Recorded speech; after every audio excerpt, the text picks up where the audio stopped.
샤바샬롬. 온 이스라엘 교회 샤반 예배에 참석하신 여러분들을 주님의 이름으로 환영합니다. 오늘은 신명기 토라 포션 46번째 제목이 레 이렇게 읽거든요. 이걸 이제 히브리어로 이제 보라라는 그런 의미가 있습니다. 신명기 11장 26절 보라 내가 이날 복과 저주를 너희 앞에 두나니 너희가 만일 내가 너희에게 명하는 여호와의 명령을 들으면 복이 될 것이요 너희가 만일 내가 오늘 너희에게 명령하는 도에서 돌이켜 떠나 너희 하나님 여호와의 명령을 듣지 아니하고 본래 알지 못하던 다른 신들을 따르면 저주를 받으리라. 그래요. 그러니까 복과 저주를 우리 앞에 놓으셨네요. 내가 가서 차지할 땅으로 너를 인도하여 들이실 때 너는 그리심산에서 축복을 선포하고 에발산에서 저주를 선포하라. 내가 오늘 너희 앞에 베푸는 모든 규례와 법도를 너희는 지켜 행하라. 그래요.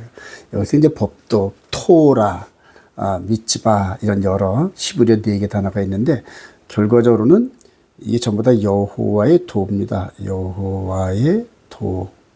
이거는 창세기 18장 19절에 아브라함한테 이걸 지키라 명하면서 이걸 지키면서 의와 공도의 삶을 살 때 아브라함이 약속한 이런 모든 축복을 이루시려 함이라 하는 그런 아브라함에게 주어진 여호와의 도가 이제는 이삭, 야곱, 요셉 또 12아들 지파로 해서 가나안 땅에 들어가는 출애굽 여정의 백성들에게 주어지는 건데요. 가나안 땅에 들어가서 이런 모든 여호와의 도를 기록하고 여기다 이렇게 기록한 큰 비석, 비석을 세워서 여기다 율법을 기록하고 여기에 좌측으로 나눠서 그리심산에는 150만이 서서 축복을 하고 에발산 쪽에도 150만이 서가지고 말씀을 선포할 때 저주의 말씀을 선포할 때 아멘 아멘 하라는 얘기입니다. 우리가 잠깐 보면은 이제 세겜 땅 이 부분이 요셉이 17살 때 형들에 의해서 애굽에 팔리던 그곳이거든요. 근데 이게 애굽으로 한 바퀴 돌아서 이렇게 다시 들어와 가지고 이렇게 세겜 땅으로 돌아가는데 430년이 걸렸어요. 즉 아브라함한테 약속했던 4대 만에 내가 너희를 돌아오게 하여 네 후손으로 말미암아 이 땅을 차지하게 하리라 했던 약속을 이루는 거죠. 그 일들을 이제 이 요셉 생애 속에서 요셉이 출발해 가지고 비록 유골로 돌아왔지만은 세겜으로 돌아오는 이 과정인데요. 바로 여기가 세겜 지역 야곱의 우물이 있는 그런 지역인데 요쯤 되네요. 그래서 지금도 현재 이 세겜 지역이 있습니다. 근데 이렇게 그리심산에서 축복하고 에발산에 저주하는 이 메시지가 이 선포된 이곳에 이때로부터 1500년 후에 요 지역에 우리 주님이 당도하셔가지고 사마리아 여인과 만나서 대화하는 이런 부분들이 역사적 흐름이죠. 자, 요한복음 4장 3절 유대를 떠나서 다시 갈릴리로 가실새 사마리아를 통과하여야 하겠는지라. 사마리아에 있는 수가라는 동네에 계신 야곱이 그 아들 요셉에게 준 땅이 가깝고 또 거기 또 야곱의 우물이 있더라. 지금도 현재 있습니다. 이 야곱의 우물이. 예수께서 길 가시다가 피곤하여 우물 곁에 그대로 앉으시니 때가 6시쯤 되었더라. 사마리아 여자 한 사람이 물을 길러 왔으며 예수께서 물을 좀 달라 하시니 이는 제자들이 먹을 것을 사러 그 동네에 들어갔습니다. 그러면서 살펴보면은 요셉의 17살 때 이 시절과 430년 후에 돌아와서 있었던 이 과정과 이후로 우리 주님께서 등장했던 이런 역사적 흐름 속에서 큰 교훈이 우리들에게 다가옵니다. 자, 오늘 본문 그 에발산과 그 다음에 그리심산의 사건을 신약과 연결해가지고 한번 귀한 그런 메시지를 우리가 좀 알기를 원하는데요. 자, 우리 여호수아 8장 30절 드디어 모세를 통하여서 이렇게 요단강까지 인도되었던 그 이스라엘 백성들이 이제 가나안 땅에 들어서 여호수아를 필두로 해서 정복 전쟁이 일어나요. 그리고 세겜 땅을 점령하면서 모세를 통해 주어진 하나님의 명령을 수행하는데요. 여호수아 8장 30절. 여호수아가 이스라엘은 여호와를 위하여 에발산에 한 제단을 쌓았으니 그래요. 이는 여호와의 종 모세가 이스라엘 자손에게 명령한 것과 모세 율법책에서 기록된 대로 새 연장으로 다듬지 아니한 새 돌로 만든 제단이라. 제단을 세웠고요.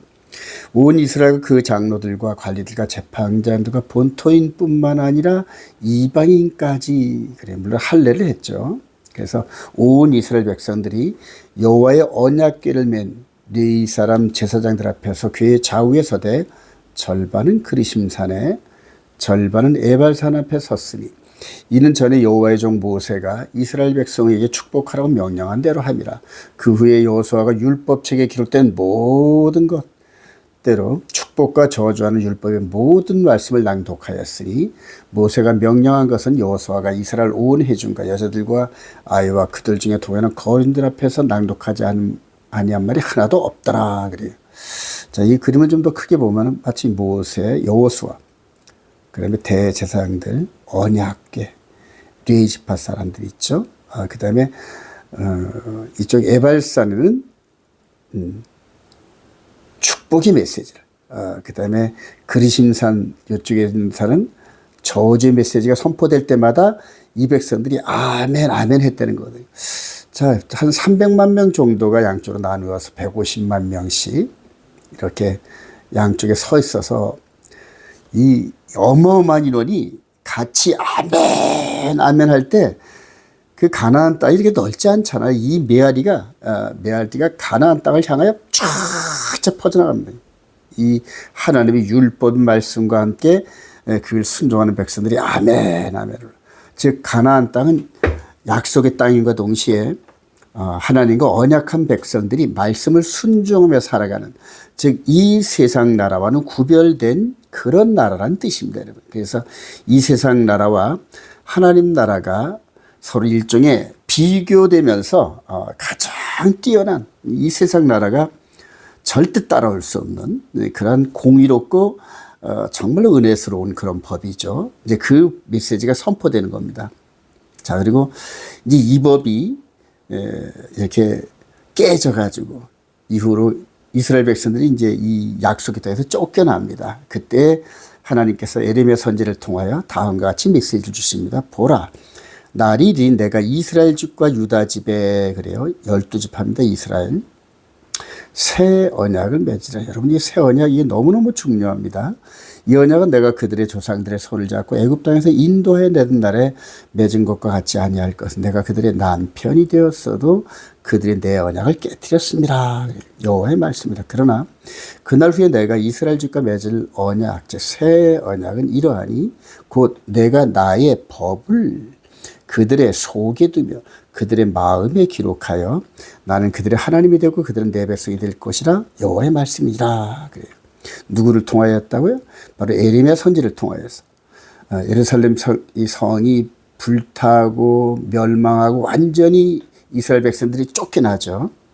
그런데 에레미야를 통하여 새 언약을, 비록 범죄한 백성들은 쫓겨나지만 그러나 열방에 붙잡혀 갔다고 회개하고 하나님이 정하신 때에 다시 돌아오는 그 백성들에게 새 언약의 메시지를 선포한 거거든요. 이 메시지를 마음에 품고 열방에서 노예 생활을 하던 그런 이스라엘 백성들입니다. 자, 그런데 이제 새 언약을 맺으러 오신 분이 있어요. 바로 예수 그리스도거든요. 69일 이래의 한일의 중간에 십자가를 지시기 전날 밤에 제자들과 함께 6월절 성만찬에 참석하면서 마태복음 20장 28절 이것은 죄 사함을 얻게 하려고 많은 사람을 위하여 흘리는 바 나의 피 곧 언약의 피니라. 그래. 새 언약의 피인데 모세를 통하여 시내산에서 동물 피제사를 가지고 맺어진 그런 언약과 같지 않고, 즉 예수님의 십자가의 보혈의 피로 맺는 새 언약, 이것을 이제 생명의 성령의 법이라 그러거든요. 이 새 언약을 맺었다는 얘기거든요. 그리고 이 법이 이제 십자가에서 죽으시고 부활하시면서 이제 맺어지는 이 새 언약. 그래요. 부활하신 우리 예수님께서 이전에 예고하신 대로 새 언약을 선포를 하시면서 체계를 하는데 십자가의 보혈의 제사로 죄 가운데 있는 우리의 마음판에 우리 마음의 뿌림을 받고 보혈의 피를요. 그리고 마음에 새겨진 예레미야 31장 32절에 말씀하신 대로 내 법을 너희들의 마음에 새기고 했던 이 새 언약이 이제는 69일에와 70일의 4일 즉 한 일을 지배하는 겁니다. 그래서 세상 끝날까지 저와 여러분들은 새 언약 아래에 있거든요. 그 새 언약의 법을 이해한 바울 사도가 유명한 구절을 남기죠. 로마서 10장 9절 네가 만일 내 입으로 예수를 주로 시인하며 즉 믿는다는 얘기입니다. 주로 또 하나님께서 그를 죽은 자 가운데 살리신 것을 내 마음에 믿으면 구원을 받으리라. 포괄적 얘기죠. 그리고 또 자세하게 사람이 마음으로 믿어 의에 이르고 입으로 시인하여 구원에 이르느니라. 이제 이렇게 구원의 메시지를 딱 둘로 믿어 의에 이르고 입으로 시인하여 구원에 이른다. 그래요. 이렇게 선언하면서 성경이 이르되 누구든지 그를 믿는 자는 부끄러움을 당하지 아니하라. 유대인이나 헬라이나 차별이 없음이라. 그래요. 여기서도 본토인이나 이방인까지도 함께 이 그리심산 에발산에서 선포했던 것처럼 이 언약이 그대로 이제는 깨졌던 이 법이 그대로 우리 마음판으로 옮겨집니다. 이렇게 마음판으로 옮겨지면서 마음에 예수님의 보혈의 피가 떨어지면서 이분이 나의 구주시고 이분이 죽으셨다 부활하신 나의 구세주시고 하면서 마음으로 믿어 의에 이르고 그 다음에 마음에 새겨진 계명을 순종하고 아멘 아멘 하면서 그대로 구원에 이르는 여정에 들어섰다는 얘기거든요. 단회적으로 끝나는 게 아니라 계속적으로 이어지는 열매를 맺는 것처럼 성장하는 거거든요. 이게 구원의 비밀이거든요.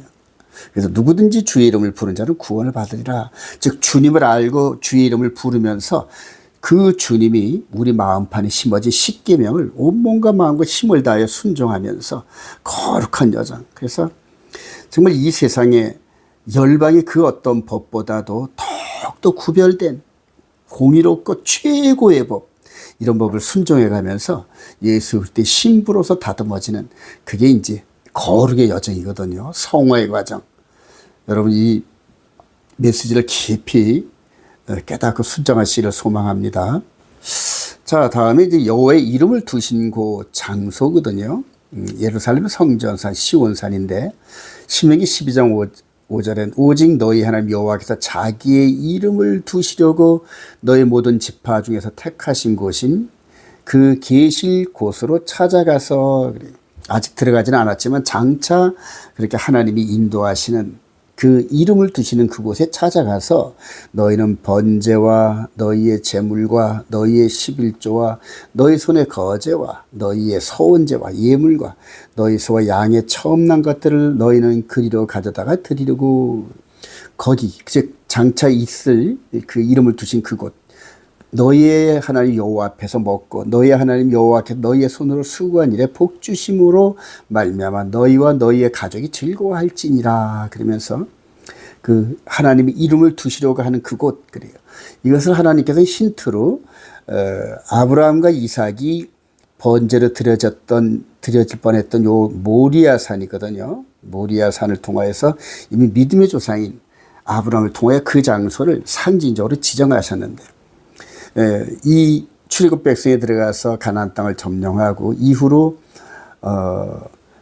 이 다윗을 인도하고 솔로몬이 성전을 세웠던 이 예루살렘이 바로 자기 이름을 두시려고 했던 그런 곳입니다. 자, 그래서 이곳에서 이곳이 택한 곳이라고 이제 결정적으로 말씀하시는데요. 열왕기상 11장 31절 여로보암에게 이르되 너는 10조각을 가지라. 이스라엘 하나님 여호와의 말씀이 내가 이 나라를 솔로몬의 손에서 찢어 빼앗아 10지파를 내게 주고 그의 아들 즉 다윗의 아들 솔로몬 왕에게는 내가 한 지파를 주어서 내가 거기에 내 이름을 두고자 하여 택한 성읍 예루살렘에서 그래요. 정확히 묘사하죠. 자기 이름을 두시려고 한 곳 그곳이 예루살렘이고 그곳에 내 종 다윗이 항상 내 앞에 등불을 가지고 있게 하리라 하면서 이 성전에 이 예루살렘 중심을 지키는 다윗의 지파인 유다 지파를 상징적으로 이렇게 유다 지파를 거주하게 하죠. 이 예루살렘이 이제 우리 주님께서 인카네이션 해가지고 사역을 하시는 중심 센터인데요. 누가복음 13장 30일 이하에 쭉 보면 이제 선지자가 예루살렘 밖에서는 죽는 법이 없느니라. 예루살렘아, 예루살렘아, 선자들을 죽이고 너에게 파송자들을 돌로 치는 자여. 암탉이 제 새끼를 날개 아래 모음같이 내가 너희의 자녀를 모으려 한 일이 몇 번이냐. 그러나 너희가 원하지 아니었다. 보라, 너희 집이 예루살렘이 너희 집이 황폐하여 버림바 되리라. 그리고 나서 너희가 주의 이름으로 오시는 이를 찬송하리다 할 때까지 나를 보지 못하리라 하시라. 그러면서 이 마지막 때에 우리 주님께서 이렇게 십자가에 죽으시고 난 다음에 마지막 때 이 적그리스도가 이 예루살렘을 장악하고 성전을 세우고 내가 하나님이야, 내가 메시아야 하면서 마지막 미혹이 후 3년반에 이루어지거든요. 전 3년배는 진짜 메시아가 십자가로 죽으셨고요. 부활하시고 새 언약을 주셔서 현재 지금 우리가 새 언약 아래에서 계속 꼴지어 가는데 마지막 때 하나님께서 진리를 사랑하지 않은 모든 사람들을 미혹에 빠져 구원에 이르지 못하게 하려고 이 적그리스도를 등장시킵니다, 여러분. 그리고 알곡과 축제를 갈라내는 역할을 여기서 할 터인데요.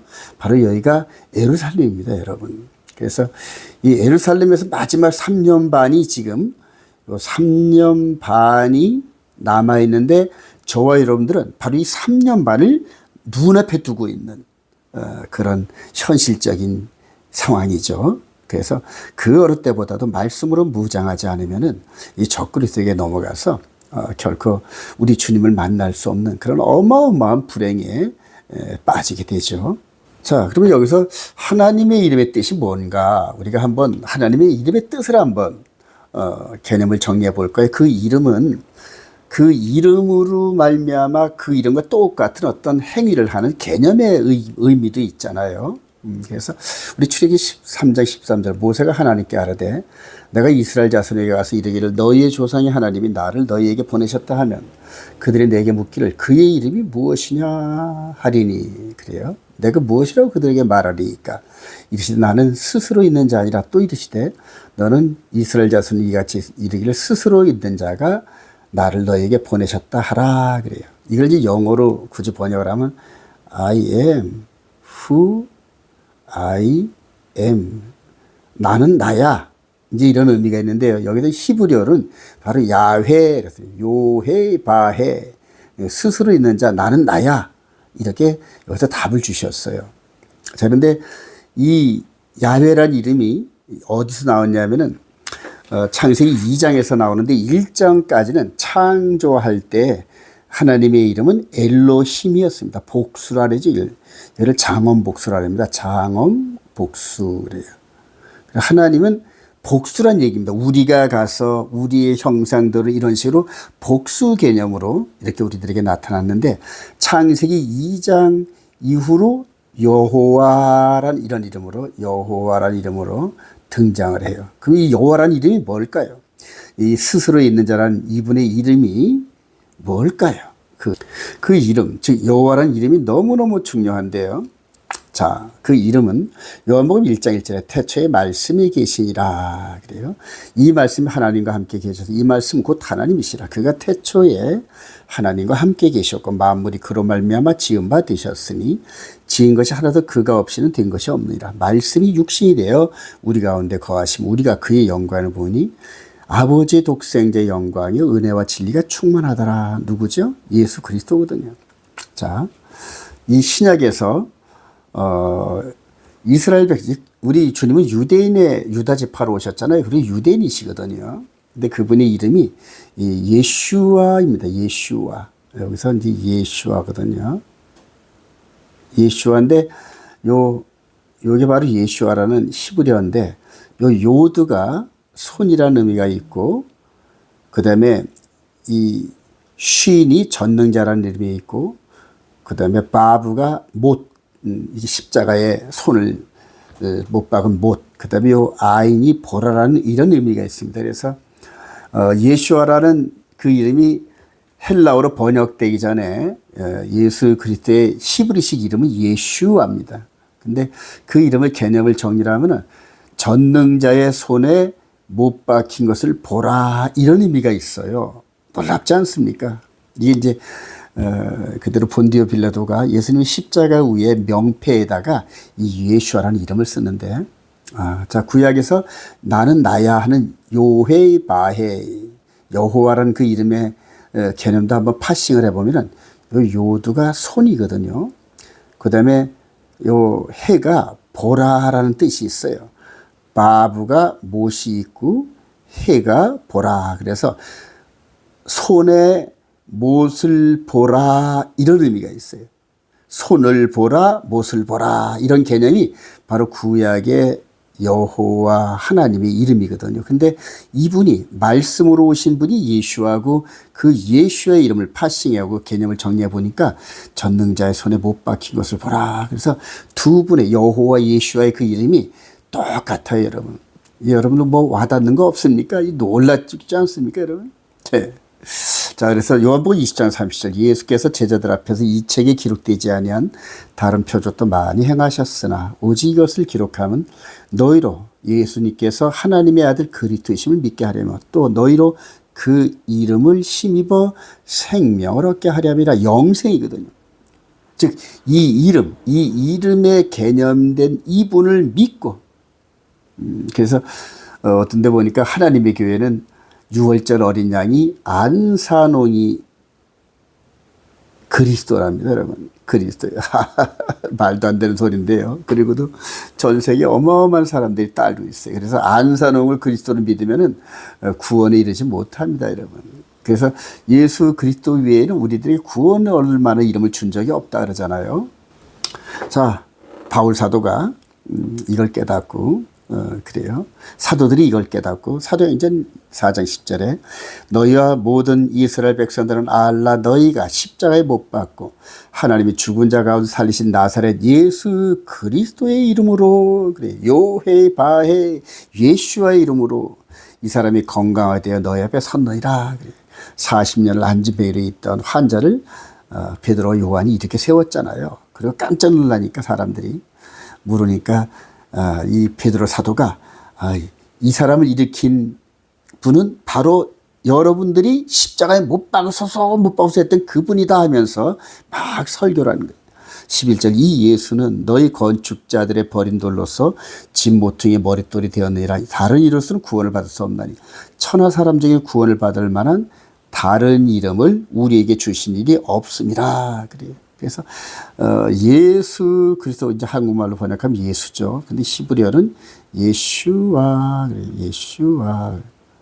이 예수와의 이름 외에는, 즉 십자가 못 박히신 분의 그 이름 외에는 우리에게 구원을 주실 자가 없느니라. 그러면서 이렇게 복음을 증거하면서 현재까지 2000년 동안, 즉 새 언약의 복음, 새 언약의 복음이 2000년 전에 6월절을 지냈던 그때부터 시작해서 다시 오는 이때까지 2000년 동안, 즉 69일과 70일에 그 사이에 기독교 2000년이 숨어있는 이 시대를 영의 예법으로 지배하고 있다는 사실을 굳게 믿으시길 소망합니다.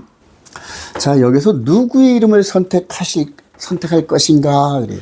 누구의 이름을 선택할 것인가 따라 운명이 결정되는데요. 우리 주님께서 성전에서 전 3년 반에 3년 반 동안 가르치시면서 성전을 들락날락 하시면서 가르침을 주셨던 그 일화인데요. 요한복음 5장 39절. 너희가 성경에서 영생을 얻는 줄 생각하고 성경을 연구하거니와 이 성경이 곧 내게 대하여 증언하는 것이라.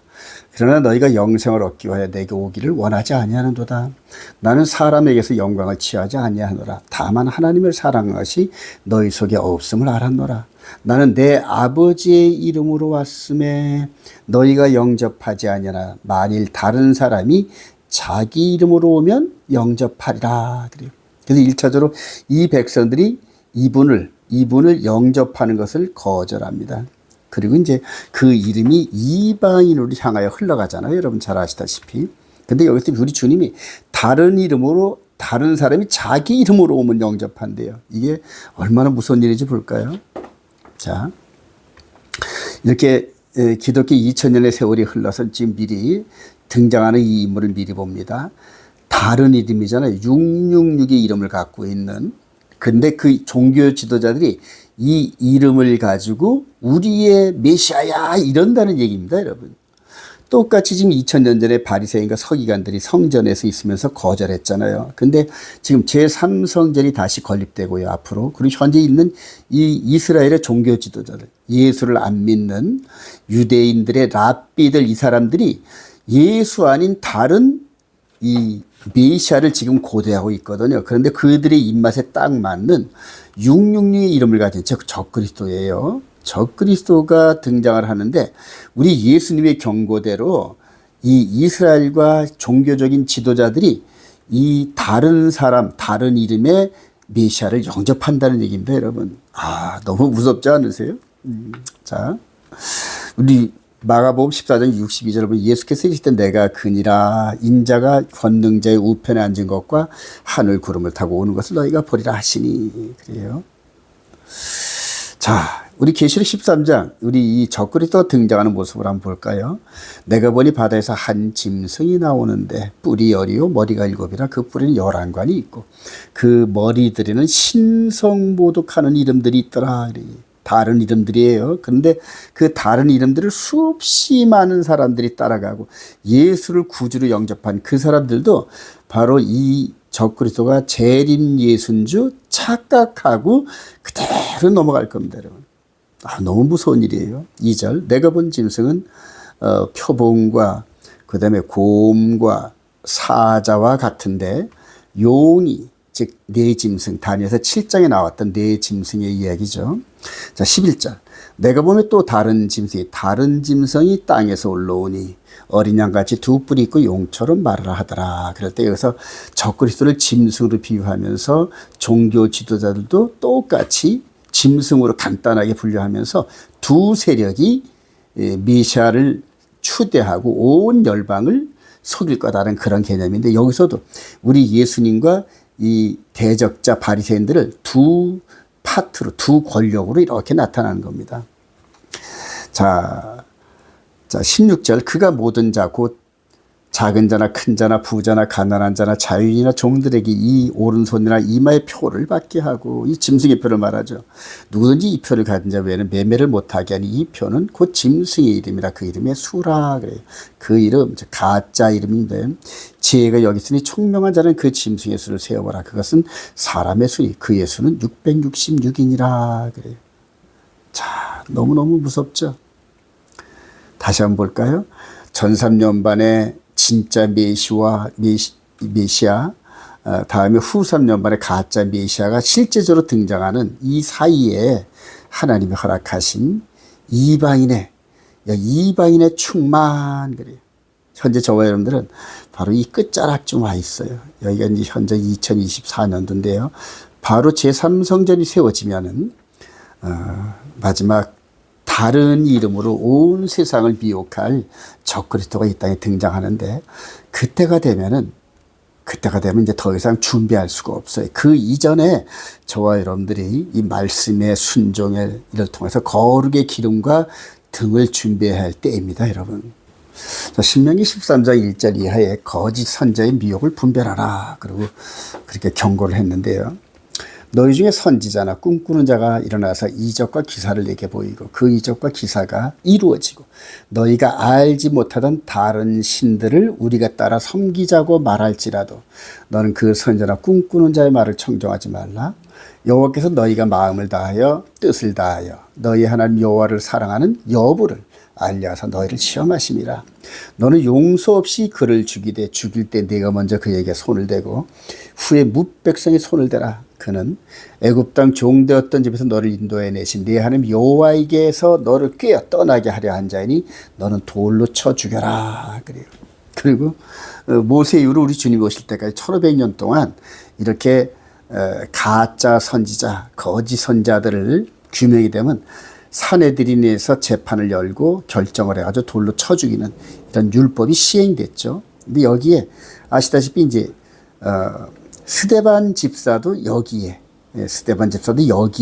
걸려 들어가지고 돌 맞아 죽는 건데 여기에 공식적으로 이 집행을 주관하는 그 관리로서 사울, 즉 바울이죠. 바울이 파송된 겁니다, 여러분. 그래서 돌 맞아 죽는 스데반 집사는 이놈이 우리를 다른 신으로 인도하네. 그렇게 해서 돌 맞아 죽어서 합법적으로.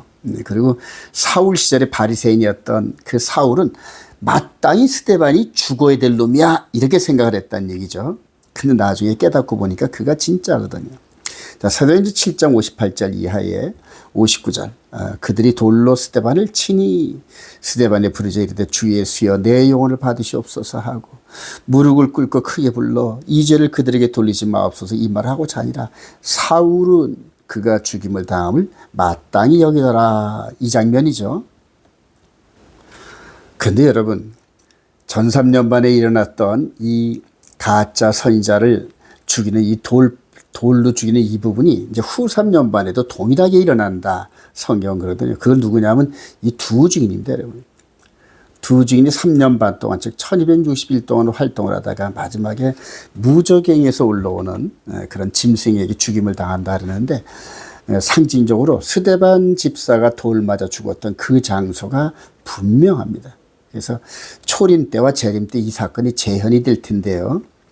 자, 계시록 11장 3절 내가 나의 두 증인에게 권세를 주리니 그들이 굵은 베옷을 입고 1260일을 예언하리라. 1260일은 적그리스도에게 주어지는 42달하고 똑같은 기간입니다, 여러분. 그들은 이 땅에 주 앞에 서 있는 두 감람나와 두 촛대니 그들이 그 증언을 마칠 때에 무적에로부터 올라오는 짐승이 그들과 더불어 전쟁을 일으켜 그들을 이어 그들을 죽일 터인지 어떻게 죽일까요? 바로 이런 게 스데반 집사를 돌로 쳐 죽이듯이 백성들을 통하여 이렇게 죽이는 그러한 그 태형에 의할 겁니다. 자, 8절 그들의 시체가 큰 성 길에 있으리니 그 성은 영적으로 하면 소돔이라 하고 예루살렘이 앞으로 소돔과 고모라 같은 또 애국 같은 그러한 곳이 됩니다. 곧 그들의 주께서 십자가에 못 박히신 곳이라 예루살렘이. 여러분 성경이 바로 얘기를 하잖아요. 상징이 아니라. 그러니까 예루살렘에서 이런 일들이 즉 2000년 전에 스데반 집사가 예루살렘에서 이렇게 돌 맞아 죽었는데 동일하게 하나님의 올바른 메시지를 전하는 이 두 증인을 적그리스도와 그를 따르는 무리들에 의해서 돌로 죽임을 당하고 그리고 3일 반 동안을 그냥 시신으로 이렇게 있으면서 시범 케이스로 이렇게 예루살렘 땅에 피를 흘린 자국과 함께 있을 겁니다. 그런데 11절 3일 반 후에 하나님께로부터 생기가 그들 속에 들어가며 그들이 발로 일어서니 구경하는 자들이 크게 두려워하더라. 하늘로부터 큰 음성이 있어 이리로 올라오라 함을 듣고 구름을 타고 하늘로 올라가니 그들의 원수들도 구경하더라. 여러분 여기서 구름을 타고 올라간대요. 이렇게 예수님처럼요. 이게 뭡니까? 휴거거든요. 즉 1260일 자신들의 이 사명을 끝내고 마지막 올라갈 때 휴거의 테이프를 끊는 그런 과정이죠. 살아가신 여러분, 이제 앞으로 이 두 증인의 이런 일들이 예루살렘에서 들려올 테고 죽었다가 올라가는 이런 장면이 나오면은 며칠 내에 우리 주님이 공중강림하시는 우리를 끌고 올라가시는 본격적인 휴거가 이루어질 줄 믿으시기 바랍니다. 그 사이에 아까도 보내드렸지만 지금 현재가 교회 시대입니다. 교회 시대. 지금은 은혜 받을 만한 때요. 지금은 구원에 이를 만한 때다. 그러면서 2000년 전 AD 30년부터 출발했던 이 복음의 경주가 이제는 2024년이 거의 돼가면서 여기까지 왔는데 언제 끝날지는 모르겠어요. 저도요. 그러나 제3성전이 예루살렘에 들어서는 거 보면은 거의 끝자락이 왔어요, 여러분. 자, 이 대본은 아주 중요한 대목인데요. 여호와의 절기에 대해서. 여러분, 이 장면, 이거 아주 너무너무 중요합니다.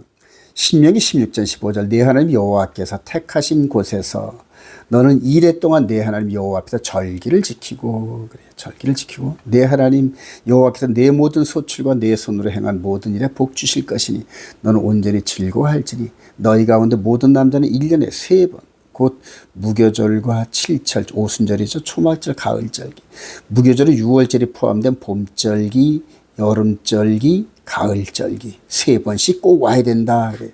내 하나님 여호와께서 택하신 곳에서 여호와를 배웁되 빈손으로 여호와를 뵙지 말고 각 사람이 내 하나님 여호와께서 주신 복을 따라 그 힘대로 드릴지니라. 그래서 이스라엘 백성들에게 3번씩 예루살렘에 와서 성전을 중심으로 무교절, 칠칠절, 초막절을 지내게 합니다. 이 절기의 이 설계도 청사진이 예수를 믿는 저와 여러분들에게 동일하게 적용돼서 우리가 지금 비록 절기 때마다 예루살렘을 가지는 않지만은 우리들이 사는 그 처소에서 이 의미를 되새김질하면서 주님이 이루신 봄절기, 그래요. 주님이 이루신 봄절기. 전 3년반에 이루신 십자가의 유월절, 무교절, 초실절, 오순절의 이 의미를 기념하고, 그리고 거기에 따른 말씀을 묵상하면서 이제 가을절기 이루실, 앞으로 후 3년반이 되면 이루실 이 가을절기, 나팔절, 대속절, 이 대속절에 아사셀 염소가 절벽에서 떨어져 죽는다는 그 날이 바로 마귀가 불지옥 들어가는 날이거든요. 그리고 이제 초막절에 8일 동안 하나님과 함께 동행하며 즐거움을 나누는 이 부분이 바로 혼인잔치를 의미하는 겁니다. 그래서 이 나팔절은 주님이 오신다는 경고의 나팔이고, 대제사장 되시는 우리 주님이 대속제일날 나타나셔서 마귀를 멸하는 이런 부분들이 이제 대속제일이거든요. 그리고 휴거된 백성들, 그래요. 영원히 하나님 나라에 살 그 백성, 신부들과 함께 혼인잔치를 이루는, 그래요. 이제 이 절기가 남았거든요. 그 사이에 이제 기독교 2000년의 역사가 계속 있는데, 요때 AD 한 50년에서 60년까지 활동했던 바울 사도가 골로새서 2장 6절에서 그러므로 너희가 그리스도 예수를 주로 받았으니 그 안에서 행하되 그 안에서, 그래요. 그 안에 뿌리를 박으며 세움을 받아 교훈을 받은 대로, 그래요. 즉 예수 그리스도 안에서 있는 가르침, 절기의 흐름, 계명의 순종, 이런 교훈을 받은 대로 믿음에 굳게 서서 감사함을 넘치게 하라. 이거 외에는 세상에 누가 철학과 헛된 속임수로 너희를 사로잡을까 주의하라. 즉 이스라엘 백성들을 통해 주어진 이 절기의 흐름, 이걸 그대로 스텝 바이 하라는데, 오늘날 이 절기의 흐름이 다 바뀌었어요, 여러분.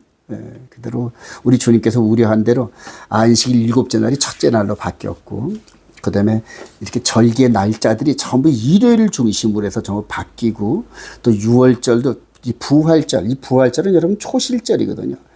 그래서 일요일 날 부활하신 걸 기념을 해가지고 일요일 날을 전부 예배일로 정하는 이런 근거로. 그런데 아닙니다, 여러분. 초실절은 부활의 날이 맞긴 맞지만은 일요일이 아니에요, 여러분. 그래요. 그래서 누가 철학과 헛된 소기로 너희를 사로잡아 주의하라. 이것은 사람의 전통과 세상의 초등학문을 따를 뿐이요 그리스도를 따름이 아니라, 그래요. 여기서 이 모에딤, 이 절기는 창세기 1장 14절 네 번째 날에 제정하신 거예요. 하나님께서 정하신 거라서 그 누구도 이걸 바꿀 수가 없어요. 그런데 기독교 2000년 동안에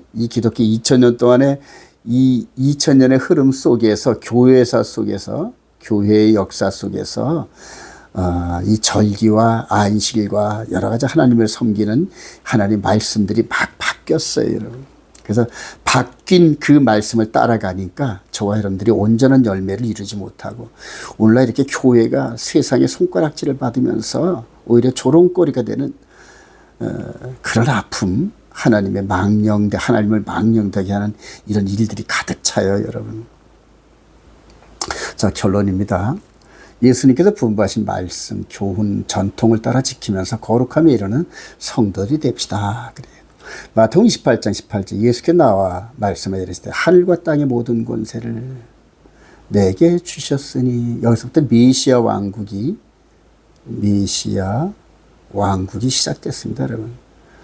골로새서 1장 13절에 보면은 바울 사도가 하나님 아버지께서 예수를 영접한 우리를 아들의 나라, The Kingdom of God of Son에서 아들의 나라로 옮기셨다고 그래서 분이 선언하십니다. 자, 그래서 그러므로 너희는 가서 모든 민족을 제자로 삼아 아버지와 아들과 성령의 이름으로 세례를 베풀고 내가 너희에게 분부한 모든 것, 그래요. 분부한 것 가르쳐 지키게 하라. 볼지어다 내가 세상 끝날까지 너희와 항상 함께 있으리라 하시면서, 요 구약에서는 요헤이 바브해 되셨던 이분이 가르친 구약의 시스템이 이제는 예슈와, 그래요. 예슈와 이분이 신약을 지배하셔요. 근데 요거는 구약은 육신의 예법이라고요. 이 신약은 영의 예법, 그래, 생명의 성령의 법, 그래, 차원이 다르죠. 그래서 아담 이후로 피제사를 드리던 이 제사법에 의해서 백성들을 이끌어 오셨던 하나님의 경륜이 성전의 계명을 기록하고 성전들의 동물 제사를 드리고 그리고 절기 때마다 1년에 3번씩 모여서 이스라엘 백성들을 이끌었던 이 교훈, 이걸 토라라 합니다. 토라. 그래서 이거를 교훈 그럽니다. 이렇게 해서 육신의 예법으로 우리를 이끄셨던 우리 주님께서 이제는 공주로 올라가시면서 죽었다가 부활하시고 변화된 모습으로 올라가시잖아요. 올라가시면서 이제 세상 끝날까지 내가 너희들과 함께 있으려면서 이제 영의 예법. 이 부활체가 지금 이 제자들 안에 미리 이렇게 있어요. 요 속에. 즉 영의 몸, 육의 몸과 영의 몸이 함께 있는 이때 저와 여러분들은 영의 예법, 속사람의 법을 따르거든요. 근데 그 속사람의 법이 어느 날 갑자기 뚝 떨어진 게 아니라 구약에 이렇게 가르쳤던 이 법의 패턴이 이제는 대제사장 예수 그리스도와 우리가 왕 같은 제사장이 우리들이 예수님의 십자가를 중보 제물로 영의 제물이거든요. 절기에 따라서 하나님 말씀을 순종하면서 마음에 새겨진 계명 따라 거룩한 삶을 살아가는 겁니다. 그래서 하나님을 닮아가는 거예요. 지금 현재 이게 바로 성화라는 거거든요. 성화. 그래요. 자, 요한 2서 1장 6절 이제 이런 과정들을 영의 예법으로 정리한 사도들이 또 사랑은 이것이 우리가 그 계명을 따라 행하는 것이요. 즉 사랑이 우리 주님께서 너희들이 새 계명을 주노니 서로 사랑하라. 이 부분이 요한 사도가 나중에 깨달았을 때 우리가 그 계명을 따라 하는 것이 사랑하는 거구나 이걸 깨달은 거예요. 이 계명, 요 성전 지성소의 언약궤 안에 있는 이 계명이 우리 마음 가운데로 옮겨졌잖아요. 그래서 그 계명을 따라 행하는 것이요. 그래요. 이게 듣고만 마는 게 아니라 행한다요. 계명은 이것이 너희가 처음부터 들은 바와 같이 그 가운데서 행하라 하심이라. 미혹하는 자가 세상에 많이 나왔느니 이는 예수 그리스도께서 육체로 오심을 부인한 자라. 이런 자가 미혹하는 자의 적 그리스도니 너희는 스스로 삼가 우리가 이런 것을 잃지 말고 오직 온전한 상을 받으려니와 그리스도 교훈 안에 그리스도의 토라 안에 거하지 아니하는 자는 다 하나님을 모시지 못하되 교훈 안에 거하는 그 사람은 아버지와 아들을 모시니라. 즉 이 그리스도의 토라 안에 있는 자는 아버지의 이름과 아들의 이름이 우리 이마, 즉 영의 몸의 이마에 각인됐다는 얘기입니다. 여러분, 누구든지 이 교훈을 가지지 않고 너희에게 나아가든 그를 집에 들이지도 말고 인사도 하지 말라. 그에게 인사하는 자는 그 악한 일에 이래요. 그러니까 이 교훈을 밖에 있는 사람들은 악한 일에 참여하는 자래요. 여러분, 이거 무섭지 않으세요, 여러분들? 마지막으로 경고하네요. 데살로니가서 2장 13절에 하나님이 처음부터 너희를 택하사 성령의 거룩하게 하심과 진리를 믿음으로 구원을 받게 하심이니 마음으로 믿어 의에 이르고 입으로 시인하여 구원에 이르시니 14절 이를 위하여 우리의 복음, 그래요. 우리의 복음이래. 바울 사도의 복음으로 너희를 부르사 우리 주 예수 그리스도의 영광을 얻게 하려 하심이라. 그러므로 형제들아 굳건히 서서 말로나 우리의 편지로 가르침을 받은 전통, 그래. 교훈, 이걸 토라, 그래. 그리스도의 토라 이렇게 얘기하죠. 그 전통을 굳게 지켜라. 사랑하신 여러분, 하나님의 계명과 절기, 그리고 예수의 보혈의 피 안에서 영의 몸까지 순종하면서 육의 몸에 망령된 행실들을 제어하는 게 거룩이거든요. 말씀 회복하시면서 마지막 우리 신랑으로 오시는 2000년 전에 올라가셨던 이분이 다시 그대로 내려오는 이 마지막 재림 때에 기쁨으로 휴거되면서 정말로 끝없는 행복에 들어가는 저와 여러분 되시길 주님의 이름으로 축원드립니다.